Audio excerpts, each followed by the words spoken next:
a child might have aspirations, but if they've got no one to inspire them, those aspirations become figments of imagination, right? And so I never had anyone in my life. Like I said, my granddad was a builder in construction, driving cranes. My grandma worked in the canteen at the police department, the police station in Brixton. My mum worked in the canteen. My dad was a cabbie. So I never had anyone around me to see what success looked like. But when you got into the environment and you begin to hear conversations and see how people shop and see what they buy and see how hard they work, because it's not without hard labor, but then you see the rewards of that. Those were the things that attracted me, what inspired me.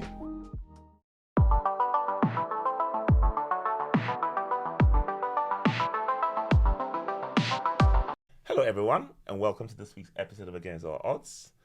My name is Daniel Coker, your regular host, and our guest this week is Mr. Jason Roberts. Correct, yeah. Daniel, thanks for having me. Jason is the founder and the CEO of a company called Kaleida. Did I pronounce it right? Kaleida, yeah, Kaleida International. Okay, Kaleida International. Is that Japanese or just? No, it comes from a kaleidoscope, and I'll share how I came by the name. Right. If you want. Okay. And Jason's story is just phenomenal because he started out life in the city as a cleaner, right? At the Industrial Bank of Japan. Correct. Okay, so he's going to tell us more about his story. I'm not going to give anything away, but Jason, like I said, once again, you're welcome to Against All Odds. Thanks so much for having me. Appreciate it, Daniel. Thank you.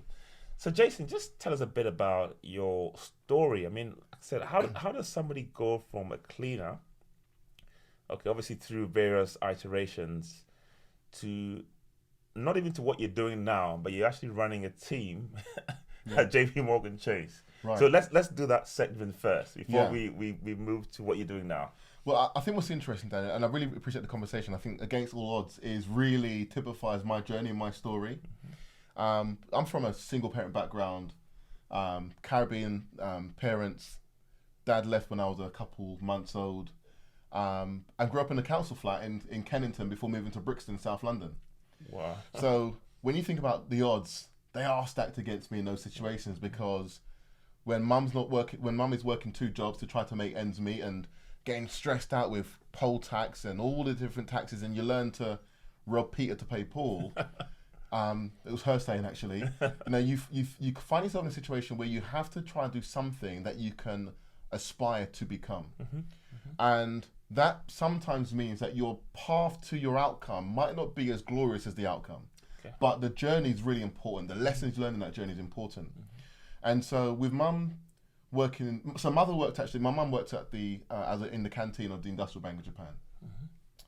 And she was, financially we were struggling as a home. I also often tell a story of, I would often have maybe one set of uniforms for the entire year. Sometimes it would have to last me maybe a year and a half of the school term, because you buy a bigger pair of trousers, you hem up the bottom, so when you need to, you kind of release it inch, right? And that was my journey. But when you grow up in a single parent home and you only see poverty and you don't actually see success, there's a real challenge with trying to transition to what you think is possible and how to get there. So this is why mentors become really, really important in people's lives who maybe don't have someone who's inspirational, but they have aspirations to be something.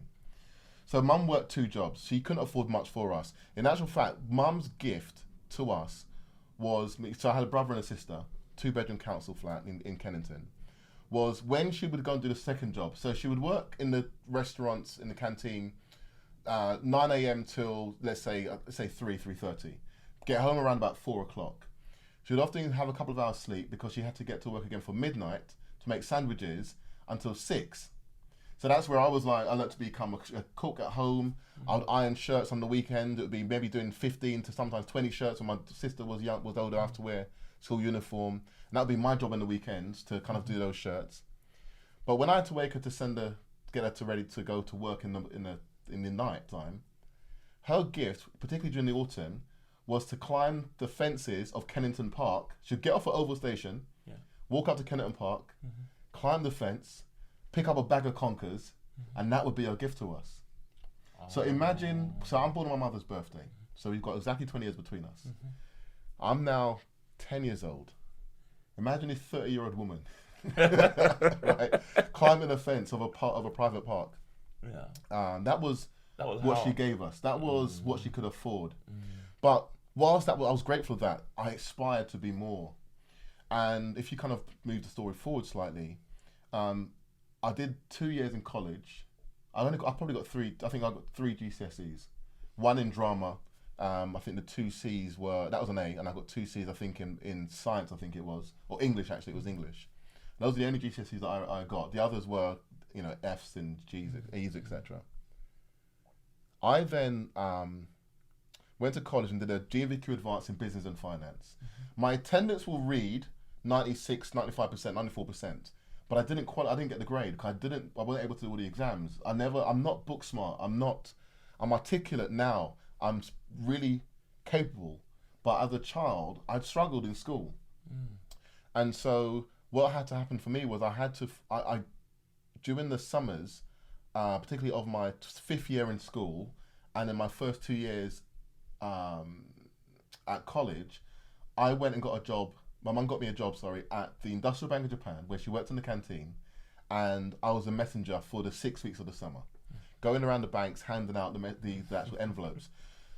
Prior to that, I also cleaned the bank in the morning, and so I'd actually clean the bank in the morning, and then go straight to Clapham Common College, where I went to Lambeth College in Clapham Common, so you Northern Line straight away down from the city, and that's really where I kind of got exposed to the bankers, and thinking, whilst being proud of myself, being proudful, wanting more for myself, and seeing people in their suits coming into the city, whilst I'm leaving to go back to college now, and they're just beginning to arrive. I wanted to be one of those guys. And long story short, I, after finishing my college course, I asked a lady called Judith Goodall, who was head of HR at the Industrial Bank of Japan. I said, Judith, I've done my college course now. I want a full-time real job. Proper job. A proper job. And my words were, I want a proper job or a real job, I think is what I actually said. That was a Friday. On the Monday, a chap called Andrew came to me and said, Jason, we've got a job in accounts payable. Do you want it? It was paying £10,500 a year. And I said, absolutely, guaranteed, let me have it. Right. And that's really where I began to work in financial services, in investment banking. And I left Industrial Bank of Japan after a year and a half. I joined Nomura International, where I was there. I was about 2 years at IBJ, about a year and a half at Industrial Bank of Japan. At Nomura, and there I understood money and how it worked, because the pay rise I got at the Industrial Bank of Japan was a £250 pay rise and a £400 bonus. Right. So grateful, but I don't need to be great. I learned not to be grateful. I deserve to be there for the work I was doing. Yeah. And ultimately, when I moved to the Nomura International, I went from 10,750 to 16,000. Okay. And so in that 2 years jump, Yeah. I was able to get almost a 55% pay rise, and I began to understand how you can achieve some of the outcomes that you focus on, particularly with regards to salary and bonuses. So from there, then you moved to you went to Commerzbank first. Correct. So I met a girl and began to develop a website for her. She had her own business, and we were both young, 18, 19, probably 19, 20 at that point. Joined Commerzbank Securities because I developed a website just to showcase I could write code raw HTML. Now this was an awful website. It had flying bikinis and ships and palm trees. But what the team at Commerzbank saw was someone who was determined to do something, and I stood out from the other candidates. Okay. So I had that job for 2 years, about 2 years and a week, I think, actually, before being made redundant in one of the slashes that happens across the city. Yeah. Okay. And then from there, because I'd worked in equity research now, running the technology systems that they used to write their equity research reports, that then took me to the next job was the JP Morgan. JP Morgan Chase, yeah. And at that point, you really begin to understand how the city works. You feel really alone though, because even back then, I joined JP Morgan in 2003, so this I've probably got 4 or 5 years already experience, 98 through to 03, and you're often the only black person in the room anyway. You're often the only black person on the tube, in that carriage, in the elevator, on the escalators, in the lifts. and you begin to feel alone and isolated. It's different now to some degree, but that gives you a real chip on the shoulder. It gives you real imposter syndrome, but it also, someone like me, gives me a real fuel to fight, to want to be better, and to prove some of the stereotypes and the tropes to be false narratives, and to try to set an example for those who maybe don't have mentors in their peripheral that they can aspire to be. So you talk about mentors, and it sounds like you didn't really have anyone that you could look to in your social circles or anything like that. I had drive and hunger because I had no money, and I think when you're young, I was someone who would go and wash windows in a car to earn a few pounds on the weekend. I worked in the corner shop as a 12-year-old, 13-year-old, to just packing shelves to get a little £5, £10 afterwards. But when you have the aspirations to be successful, it's up to you to determine what does that success look like. And I found that my poverty was a real driving force for me because I wanted to help mum. To the point that when I joined the Industrial Bank of Japan with £10,500 salary, I walked down to Midland Bank before they became HSBC, down bottom of Cheapside. I took out a £5,000 loan and I gave mum £4,500 cash because I wanted her, because she was so stressed out with poll tax, all the taxes that she had to pay, having very little salary and income. And I said, Mum, here's this cash for you. Go and use it to do what you need to do to pay off, and I'll pay it off through my salary. And that was when you were in that position to try to give an example to my brother and sister, show mum some love and dedication as a son husband type character. My poverty gave me the drive to do and achieve ultimately what I think I'm beginning to accomplish today. So did you get any more qualifications, or are you just somebody who just learned on the job? Because obviously you'd done some sort of business studies in your college, right? Yeah. And you learned how to code, you learned how to do websites, you learned how to run the technology systems. Was it just something that this hunger and drive kind of pushed you to learn, or are you just, I mean, because you've just said as well that you're not somebody who was necessarily a book type of person, but you're street smart, you pick things up quickly, so was it just your hunger and drive that kind of led you to pick these things up, to learn these things and excel? When you're ambitious, the key thing is to be fearless. That means fear will often hold you back from achieving your wildest dreams because you're scared of failure. When you're fearless, you don't care what the outcome is because you've got enough reserve to go again and try again, right? And that typifies me. I didn't do any further qualifications. I have no further qualifications. I learned everything on the job. But more importantly, I happen to have a knack to perhaps find these jobs that would have maximized my skill set. So, I'm very good with people. So when I got to JP Morgan, I was then given responsibility to build a team. In actual fact, so much so, I'm a 25-year-old at this point, black guy from Brixton with no degree, right? And I've now got a global team reporting into me. I had 2 people in New York, 2 in London, 1 in Glasgow, and 3 in Mumbai. And I ran that team for 3 of the 5 years I was at JP Morgan. Someone only gives you that responsibility in JP Morgan because you have demonstrated an ability to be capable. You've demonstrated competency. Now, there was some concerns around salary, and we can talk about that, around where I felt that being black played a role in some of the bias discriminations that I experienced. But in actual fact, my adversity that I experienced, irrespective of race, or the adversity that I experienced, actually gave me the drive to overcome the outcome, the challenges that I faced. Yeah. So at what stage then, because obviously you run a very successful business, Kaleida, and so Kaleida, right? Kaleida, right? So Kaleida is a B2B marketplace for those of you who are watching, and it's a B2B marketplace for tenders. Correct. Okay, so this is a big thing. This is corporate, right? So now you're positioning yourself to play with the big boys. Right. Okay. Right. So your fearlessness I see coming through. Your drive and ambition, your hunger. So tell us a bit about the Kaleida Well, story. look, so I'm fearless in the sense that I had so many ideas in my head that one was bound to work, right? So the very first business that I wanted to start, or the invention that I had, was the male sanitary towel, where I wanted to create towels that would go under your armpits. Now, bear in mind, a lot of the best ideas come out of people's adversity. I had 2 shirts for the whole school year with yellow stained armpits. And I thought, if I can prevent the skin from touching the armpit on the sleeve, then that will actually become a solution for someone. There must be other people who have that same problem as well. Right. I actually thought about licensing at that time as well, to sell licensing to Brute and to Lynx. So for whatever reason, I seem to have an acumen for business. And I mean the practical sense of doing something productive that could be sold. So I moved from JP Morgan eventually into a sales role, because basically I had an internal account that I was managing. I was head of the equity research department's technology for equity research.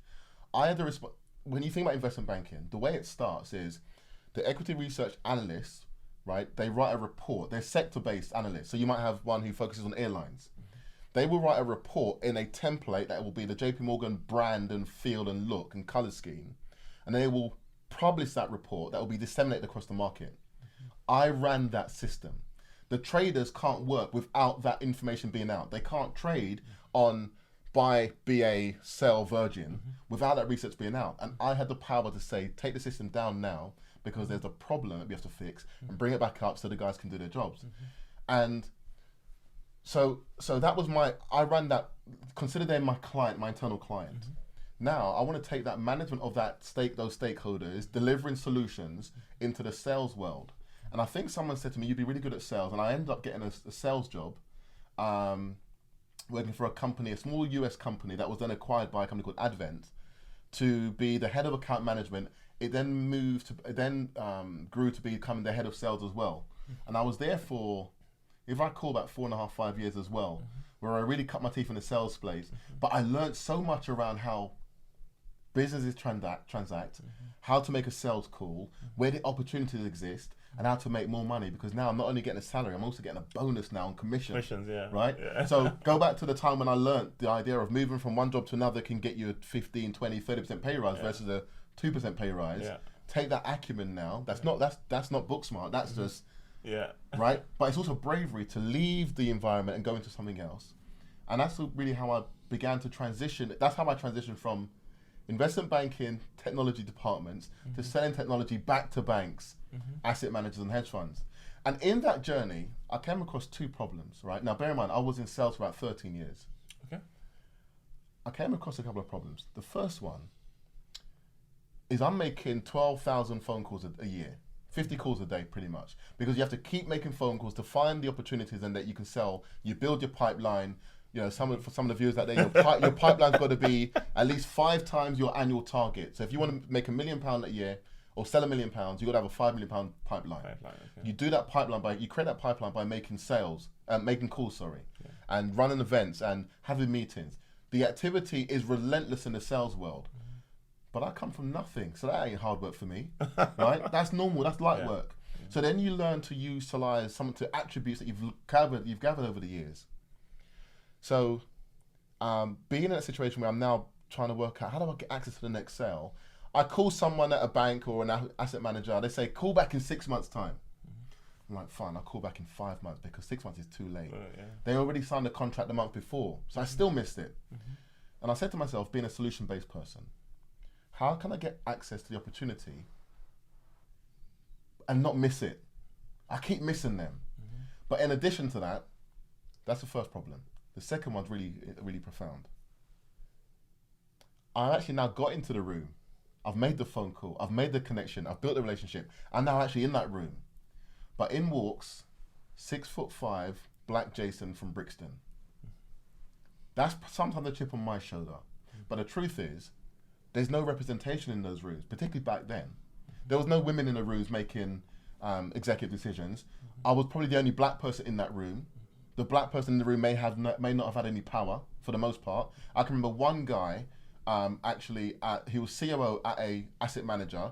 So he had a senior position that I was selling to. I remember one woman who was disabled. She was dwarfism. I think she was CFO at another hedge fund. But other than that, no one in that room looked like me who could make decisions. And so, because people do buy from people, where there is an unconscious bias, it can impact your outcomes. And I said, I've just got to change that. I've got to give people a chance who are credible, but they're diverse, they're black, they're women, they're LGBTQ+, they're veterans, they're neurodivergent, they've got spelling mistakes on their resume. I've got to be able to give those people a chance. And that's really what led me to build the Kaleida platform. It was realizing that without access to opportunity, people's lives won't change. So what does a Kaleida platform do? I mean, I know I just said that it's a platform, the B2B platform for tenders. Correct. So how does that actually work in Right. the real world? Yeah. So there is a strategy, should we say, called supply diversity that's within corporate organizations. A supply diversity program is where a procurement department within that organization wants to increase their spend with businesses that are owned by diverse members of the community. Okay. Right? So you can be a black founder, a woman founder. There are 6 communities: LGBTQ+, neurodivergent, disabled, and veterans, right? Women and ethnic minorities. So those corporates want to increase their spend with diverse-owned businesses, but they can't find them because we hide ourselves, right? How many times do we have companies that are black owned or women owned and they remove their name from the ownership of the website or their faces because they feel that there's a bias about them, be it conscious or unconscious? So what those organizations do, those corporates with those procurement departments, is they set up a strategy called supply diversity or inclusive procurement. And they want to increase their spend with those communities. They will create an opportunity, let's say a tender, and it could be for £50,000, right? And they want to have that spend, let's say for marketing services, they want that spend to be with a business that is diverse owned. And so they will put the opportunity or tender into the platform, and then that will then alert the suppliers that actually provide that service that there's a brand new opportunity. Okay. So go back to what I said. I was fed up of missing out on opportunities. Right. And now what happens now is our clients are the likes of, we had Allianz's clients, John Lewis, Coventry Building Society, G4S, and a few others that some I can't mention by name. They want to increase their spend with black-owned businesses owned by women. And if you're a black, disabled, gay woman, you have it really hard because there's a lot of bias and conscious bias and unconscious bias and prejudice that you have to deal with. So how does that individual get access to more opportunities? Well, they register their company on the Kaleida platform. When as a supplier, when the buyer creates an opportunity for flowers, for consultancy, for HR, for technology services, photography services, they put that into the platform and it will alert the supplier in real time that there's a brand new opportunity that they can go then and actually get at least pitch for it. And that's really what we do as a business. We help the corporate organizations find, identify, assess, and then invite diverse-owned businesses to participate in tenders, whilst helping the diverse organizations get increased access to opportunity and then hopefully increase their commercial outcomes. That's fantastic. So my next question then is, how do you assess, or because you did mention that the corporates or whoever's Procurement departments, the core department will assess the providers. Yeah. How do you ensure quality in terms of the service delivery? Because there's one thing kind of beating the drum and basically saying that you've got to be more diverse, you've got to be, and all that. You've got to be seen to be helping, the people from a diverse background and all that. But then the other thing is the need for service excellence and a certain quality, and to do things at a certain sort of scale, standard. Yeah. How do you ensure that people who are coming onto your platform, have a certain minimum level of, because at the end of the day, if you go to a dentist, right, you want your teeth fixed. You're not going to be spending your money saying that I want a black dentist or a dentist from a BAME community, a cohort, who doesn't do a good job. Right. you want it done properly. Yeah. So how do you ensure that your people are of a certain standard? Yeah, so look, it's very simple. There's two things. What we focus on and where we're excellent at is helping you get access to opportunities. That's where we have to draw the line, because no company, no corporate will allow us to perform any due diligence for them on their behalf, and then they sign that company, and that company then fails to deliver. Mm-hmm. So what we do initially is we do a couple of things, but to your question, it's not our responsibility. Okay. The buyers will perform their due diligence themselves. Okay. What we want to do is help that organization who has imposter syndrome, who keeps getting the door shut in front of their face, to get them in that room to have the conversation. Now it's down to your competency. You don't win the deal because you're black, or because you're a woman-owned business, or because you're disabled. You've got to be good. On the merit. buyer, it has to be, well, on credibility, right? On competency, right? On merit. You've got to be able to deliver what has been strategically required. And so getting access to an opportunity or to a tender means that you're now in the race to potentially win, but you've got to compete, right? Okay. And that's really what's critical in the conversation. In the same way, if you work for a big organization, you might be invited to participate because your reputation precedes you, but you still got to compete against the other 3 or 4 companies as well. Then it boils down to how good you are, how good your salespeople are, how good your practices are. In the platform, we do allow companies to create what's called, we call it KI, Kaleida Intelligence, where you can say who you buy from or who you sell to as a supplier. It's important because the first question that buyers ask is, well, who are you selling to today, right? We also allow suppliers to say what sector they sell to. So if you try to sell to, for example, a Goldman Sachs, for example, they'll want to know that you've already sold to an Aberdeen Asset Management or another financial institution, that you understand the journey and the quality of levels that you have to be delivered. So a buyer can search for someone who provides flowers, that's diverse owned, that sells to financial services, but also sustainable as well, has a carbon neutral footprint as well. So we give as much information as we can, just to get the invitation to the buyer. From the buyer to the supplier, but they will be judged on their own merits. I would hasten to add, however, there is a lot of work being done by procurement departments that says, actually, this tender for £100,000 of marketing services, there's 55 questions. There's too many questions for a small business to handle. Let's see if we can strip away some of the noise and maybe give a 15 question document that makes this more scaled for and accessible for the small business to participate in. You still need to be able to deliver the services at the standard that the buyer requires. In addition to that, sometimes you might find a small business that they're not quite ready just yet. They're not really there yet. They can't deliver the £1 million facilities management contract.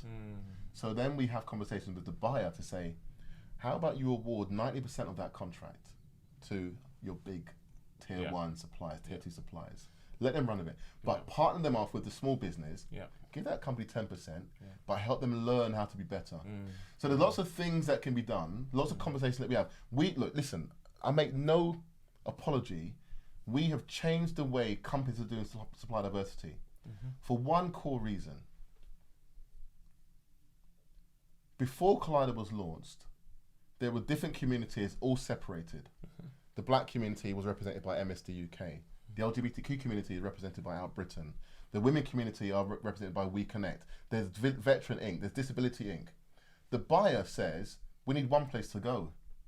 So again, in my solution approach, I said, actually, let me not build Kaleida just for my black community, but actually, I've hired gay people. I've got gay friends. I know people who are disabled who need help. There's also communities that require help, but if it's all in one place, it will allow the corporates to spend money quicker, because instead of taking 6 weeks to go through each of the different communities, being fully inclusive and in one place, you can do it. We can find someone within 10 seconds. Right. Okay. So when you go from 6 weeks to 10 seconds, that's how we've really changed the game. Adding value. Yeah.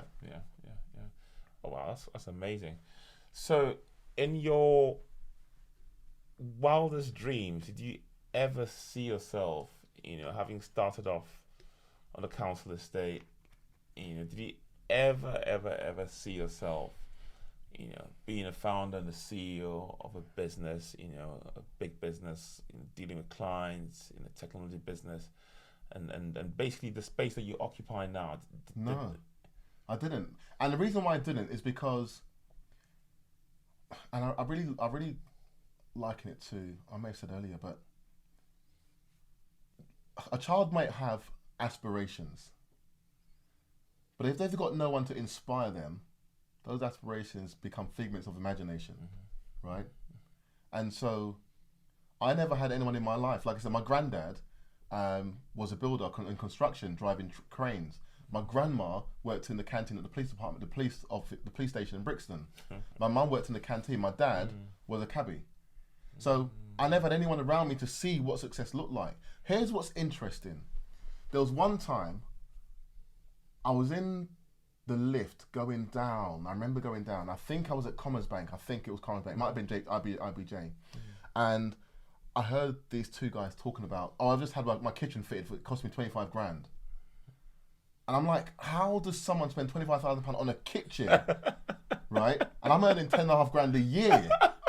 So basically, the point is that I never had access to inspirations like that. But when you got into the environment and you begin to hear conversations and see how people shop and see what they buy and see how hard they work, because it's not without hard labor. But then you see the rewards of that. Those were the things that attracted me, what inspired me.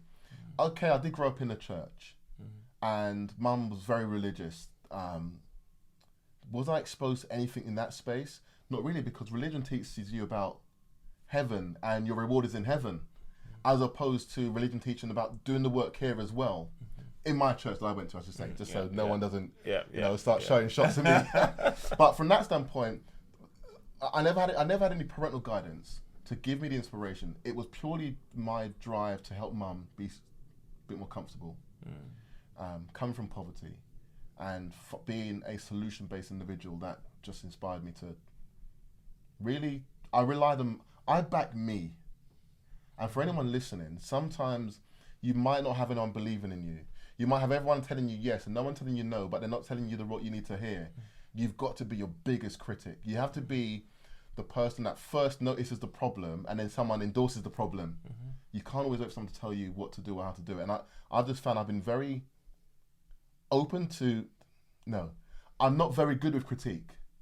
Okay. But once I listen to it and absorb it, not in the moment, but later, I'll work out how to apply elements of that criticism. Right, that's very insightful. So Jason, I mean, obviously people sitting or people watching might not be able to tell that you're actually very tall. 6'5". You did mention earlier, and they might have missed it. But how has your height and your size as a black man, I mean, do you sometimes, do you think people feel intimidated? Oh man, how do you handle that? So I was on holiday once. I was in Egypt doing a scuba diving holiday. Went by myself. I wanted to learn to scuba dive, and I think the second or third night it may have been, I was sat by myself eating dinner, and a couple invited me to come and join them. Said, "You're sitting by yourself. Come and join us." And at that point, I'm at JP Morgan, and as the conversation grew, one of them, the lady or the guy, said, "You're very articulate." So now I'm thinking to myself, well, what do you expect me to sound like? What is it that you're expecting? I know back then, right, that often the only black person people got access to was Trevor McDonald in the news. Black people used to die first in the movies, right? There always were these caricatures of black people being bank robbers and doing something wrong. There was never a good representation on the TV. And that actually influences people's opinions. The lady asked me, is my blood red? Right? This is real. Because I called my fiance and said, babe, you listen to what I just heard. I called in the morning. And so I know through my experience that being big and black and actually quite proud and quite confident and not afraid to say something, take away the color, my color, those attributes are quite annoying, right? But when you're black and someone has an unconscious bias, it becomes more than annoying, it becomes frustrating, and it becomes intimidating. And so, other black men in the city or in employment, in their careers, will know that they have to sometimes leave part of themselves at home. Because if they brought their whole selves, their full selves, their complete selves to the office, there's repercussions to that. At one of the companies I worked at, I was the leading salesperson at the company. Actually, I was head of sales, and I was the leading salesperson in that division that particular year. I sold just under £1 million worth of business. The nearest person to me after that was, I think, around 250, 260. Okay, then there was like, maybe like 180, 140, something like that. But I was a leading salesperson at around £940,000, just missed £1 million. I got put in a performance improvement plan. What? Yeah, no, this is real. Because there are people who will be listening to the story saying, actually, I can relate to that. That no matter what you do, someone's going to have a problem with you. And it's okay if you have a problem with someone because their performance is poor. You're right. But if you're doing a job which is measurable in sales, you can measure success in sales. There's a hard number at the end of that paycheck. If they're doing a job, you let them do what they're doing pretty much, right? Not really upsetting the apple cart. So anyway, so I got put on a performance improvement plan. Actually, go back 6 months. They said, we want to change your commission structure from 15% to 10%. This was about 4 months into my job, into joining. Okay. We want to change your title from head of sales to sales manager. And I thought that. Really? Oh, this is real, right? Anyway, so fast forward now, I get put in this performance improvement plan towards the end of November, I think it may have been. I learned how to play the game with the pips, which is you have to agree to the objectives of the pip, and so therefore you put it, you weight it in your favor, right? So you can pass it and keep your job. So when I passed it after the 2-week assessment, wherever it was, a week went by, I got a phone call. Can you come to room, The same individuals in that room again with HR. We're going to put you in another one. And I said, listen, it's just obvious you don't want me here. So my point being, when you can't be your complete self, when you intimidate others, physically, my size is a problem, right? Being black in the environment, no. In the society that tries to divide people, let's put the LGBTQ community over there. Let's have the blacks over there. Let's not call them BAME because they're different to Asians. Let's put women and everyone's segregated. It's very easy for you to stand out and be offensive to someone because of who you are naturally. And so from that perspective, being 6'5" and black was a problem because people buy from people, as I said. And if they have a unconscious bias or conscious bias or an affinity bias, then it does create a problem. And what we saw in that job that I passed the pip and got put back onto another one, I said, look, listen, you say clearly don't want me here, just pay me to leave. Again, at this point, I'm really experienced now, I know how to play the game, and got paid to lead the organisation. But that's through guts and experience, right? You're a 25-year-old young man with no role model, no mentor, no sponsor, trapped in an environment where you're just being you, you're just trying to wear your dreadlocks fresh, you're a black woman, you don't know one touching your hair, you want to eat your cultural food, you want to be you in an environment that makes you offensive to someone else. It creates problems. And really what I want to do with my business is help to change that, and you do that through giving people access to commercial and financial stability and success, where they no longer have to compromise themselves because they are doing well financially. Okay. So in the word, you're talking about people being authentic, being their authentic selves. You have to be, yeah, exactly. But it's hard to be that if you're not fearless, if you are fearful, you can't be your authentic self. If you have no mentor to tap into, to speak to and say, how do I handle this problem? You are left by yourself. And sometimes, back in the day, and I'm going to go back 10, 15 years, us as a black community, we actually, the elders in the office would often keep themselves to themselves and not upset the apple cart, because we found ourselves in a crabs in a barrel type situation. It's changed now. You walk around the city and I love the black nod. You give the man I know what you're going through, because and then you become a community. And I often try to reach out to particularly young black men and give them my time just to help them understand that there's a way to solve the challenge that they might be encountering and experiencing. So Jason, if there's one piece of advice you can give to somebody who's watching, about what they could do to improve themselves, what would that be? So I developed a model. Look, the funny thing is, a lot of people are fearful. They're fearful of failure, right? And I always call failure or to fail as a first attempt in learning. And I encourage people to be comfortable with failure. In actual fact, in the SAS, I think they say get comfortable in uncomfortable situations, right? And when you know how to overcome your fear, doing something the second time is easy. So for example, I went to a Navy school, a secondary school, normal state secondary school, but it was a Navy school and we would do swimming and sailing. But on the swimming days, they would sometimes do, jump off the board about 20 meters up. And how many times have you gone up that board to make the jump and your legs are shaking and some children walk back down, but others, they actually make the jump. They take that risk. They have become fearless and take the risk. The next time you've got to do a jump, you now know what to expect. You've done it before. So it's really easy once you conquer a fear or overcome a fear that very first time. But I often talk about, I've developed this model called CPR. Like we know CPR is about resuscitation and giving back life. But I coin it as consistency, the C, persistence and resilience. When you're consistent in your efforts, just like you've been with your recordings, and a lot of the founders and those business owners who are listening to this will say, actual fact, even when no one's liking my post, I still keep posting.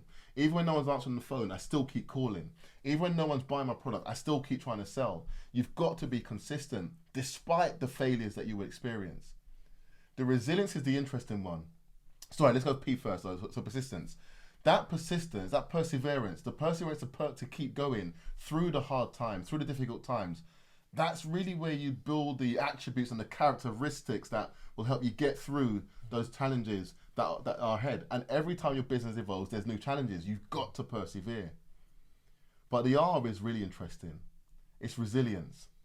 How many times do you face rejection? How many times are you told no? How many times are those doors closed in your face? When you learn to deal with that rejection, it really powers you. It gives you a real sense of, I can overcome this because now I'm fearless. I've done the job before. I've done the jump before. I'm consistent in my efforts. I'm persistent and I persevere. And I've now got that resilience, that attribute that not many people have. Sometimes when you come from nothing, you've got nothing else other than resilience. And that resilience actually is one of the key attributes. When you think about diverse founders, whether you're LGBTQ plus or disabled, you've had to overcome so much versus someone who went to Oxford and had life easy for themselves, right? The resilience often, typically speaking, and stereotypically perhaps, is very different. So when you can be consistent, when you can persevere, and when you can be resilient to rejection, those are the three attributes that I think are the most important critical attributes for any founder and anyone pursuing the higher echelons of career and employment. That's great. Jason, what do you think about this podcast and what we're trying to do? And why did you agree to come on? I think it's really important, the message, right? Because there are some people who don't have the conversation or don't know how to have the conversation or might be intimidated by the conversation. And this is on both sides of the conversation, right? I always believe in reverse mentoring. And a lot of your listeners will be white, silver-haired, affluent, successful men who went to Oxford. And they will learn something about reverse mentoring. They will learn something about the conversation around what it feels like to be black in those rooms and to be the only black in the room. And it may spark a curiosity. It may spark a question. It may spark a conversation in their own minds around how they can help to defeat the biases that they might be perpetuating themselves, be consciously or unconscious. And I think what you've got here is a great audience where you can spread really good news and positive news through the successes of those that people may not be able to have access to directly. So I really commend you the work you're doing. Thank you very much. And like I said, you are the embodiment of what we're trying to do here, because there's very many people who might not have started on the right side of the tracks, but you've somehow managed to craft a path for yourself in spite of your limitations. And that's why this podcast is called Against All Odds, because a young 6'5" black man from Brixton, doesn't I mean, doesn't run a team in JP Morgan. About 20 years ago. That's how far it's been. Yeah. I didn't say that, but that's what I was going with that. Yeah. No, but it's true because 20 years ago the world was different, right? Yeah. And it was hard. Like diversity and inclusion programs are great. They really have come on leaps and bounds, and they really are trying to create inclusive cultures within the workplace. But 20 years ago it was very different. Yeah. In actual fact, I've been for jobs where went for a head of sales job and was told, well, after about a 3-hour interview, I was interviewed by about 6 people and sat for the last 40, 50 minutes or so with the owner and the founder of this business. And I smashed every question out of the park, right? I'd done a great job in the interview, thought I was going to be offered the job. And he said, as I closed my notepad, the guy said, so where did you get your degree from? I said, I don't have a degree. There and then he said, sorry, I can't offer you the job. We only hire people with degrees. Now, skeptic Jason says he was looking for a reason to not give me the job. For one of 2 reasons. Maybe, and this is me in my own mind now, right? But that was my experience. Not having a degree is not a good enough reason to not give someone a job who you've interviewed for 3 hours or so and can't find any fault and has all the experience you need in the industry, has the black book, can make a phone call on day 1 to get some business in the door. I think it was a matter of, I don't think my buyers will buy from you because it's going to impact the bottom line. Or you probably don't represent my business the way I want my business to be represented. And those are challenges that your audience, black, Asian, women, they'll go into an environment to run a business or for a job interview and they'll just know. They'll know. We can't all be wrong about there must have been something else other than the cut of my suit or the shine on my shoes. There had to be something else at play. And what you're doing here is to expose the journey to success, the pain that people have to go through, that shouldn't be tolerated, shouldn't be necessary. But how much we fight to exist in our authenticity. Jason, thank you so much. We have a tradition on this podcast where we give our guests the opportunity to dedicate the episodes that they feature on to any individual or group of individuals of their choice. So who would you like to dedicate this episode to? And you're more than welcome to look into the camera for that. Okay, dedication. This is interesting. So I want to dedicate today's show to the young black child, the young black student, that 12-year-old who aspires to be something but has not much inspiration around them. Someone who struggles with their identity and feels that society is against them and they have a lot to overcome to be successful or to even get a chance. To those who doubt themselves because of their identity, because they feel the weight of being black in a society that constantly perpetuates negative news and stereotypes and tropes. To someone who has to overcome those battles in normal conversation and can't be their authentic self. If you're that young person who wants to be great, who aspires to be great, and just looking for a little bit of energy, a little spark to light that fire, that burning fire in you, I dedicate today's show to you, and I wish you every success with your journeys, every conquering of every fear that you may have, and I just wish you all the very best. Great, fantastic. Jason, thank you so much for your time. Thank you for coming to our studio, and thank you so much for your energy. I just feel so pumped up and so so inspired, because somebody who doesn't have a degree and you've managed to scale the heights of business and corporate, and now you're running your own show. And I'll tell you what, I'm proud of you. Thank you very much. I'm proud of you, and I'm glad I started this podcast to champion stories like yourself. It makes it worthwhile. Yeah, no, it's brilliant, and it's there's someone out there listening who will be inspired. So you would have made a difference, absolutely. Definitely. Jason, thank you so much for your time. Thank you so much.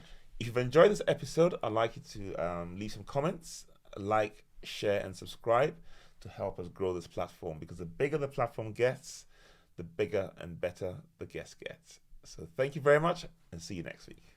Thank you.